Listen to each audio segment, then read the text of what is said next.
বাজে 9:30। তো আজকে ভেবেছিলাম একটু তাড়াতাড়ি বার হবো, কিন্তু মাম্মামের খাওয়াতে এ করতে অনেকটা লেট হয়ে গেল। হ্যাঁ, আজকে যাব বাপের বাড়িতে পূজা। তো প্রত্যেক বছর এই পূজাতে আমরা সবাই ওয়েট করে থাকি, বছরে একবার এই পূজাটা হয়। তো সেই পূজায় যাব, কিন্তু ব্যাড লাক, এবারে থাকতে পারবো না, চলে আসতে হবে। কেননা তোমরা জানো বাবা মা বাড়িতে নেই, তার জন্য যাব। আর এখন এই 10:30 বাজতে যায়। আজকে যেহেতু আজকে হোলি, তো ভেবেছিলাম রাস্তায় বার হলে তো রং মাখিয়ে ভূত করে দেবে, তো তার জন্য একটু লেটে বার হচ্ছে।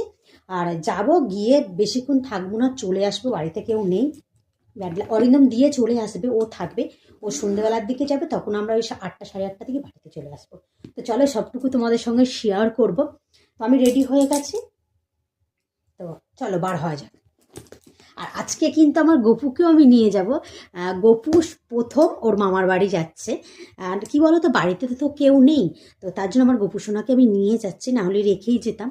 কিন্তু অরিন্দম বলছে তুমি নিয়ে যাও, তো তার জন্য আমি গপু সোনাকে নিয়ে যাচ্ছি। আমার গপুকে কেমন লাগছে? আর আমার মেয়ে 4টে লিপস্টিক নেল পালিশ মেয়েকে একদম ভূত হয়ে গেছে। ও নিচেই গেছে, কাঁদছে, আরও লিপস্টিক পুরো মুখটা পুরো ভর্তি করে দিয়েছে, আবার মাখবে। তার জন্য ওর বাবা জোর করে নিয়ে গেছে। তো চলো বার হওয়া যাক। আজকে যেহেতু চন্দ্রগ্রহণ লাগবে, তার জন্য পূজাটা আজকে তাড়াতাড়িই করবে।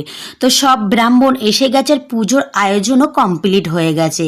আর এখানে এখন মালসা ভোগ হবে, তার জন্য সবাই মালসাগুলো রেডি করছে। চলো ওখানেই যাওয়া যাক।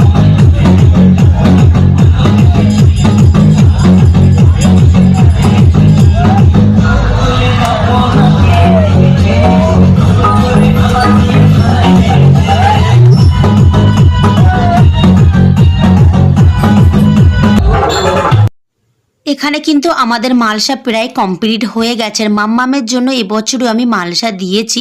মাম্মাম হওয়ার পর থেকে আমি কিন্তু প্রত্যেক বছর মালসা দিই।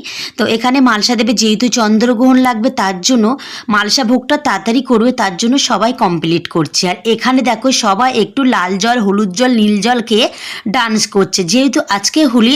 আর লাল জল না খেলে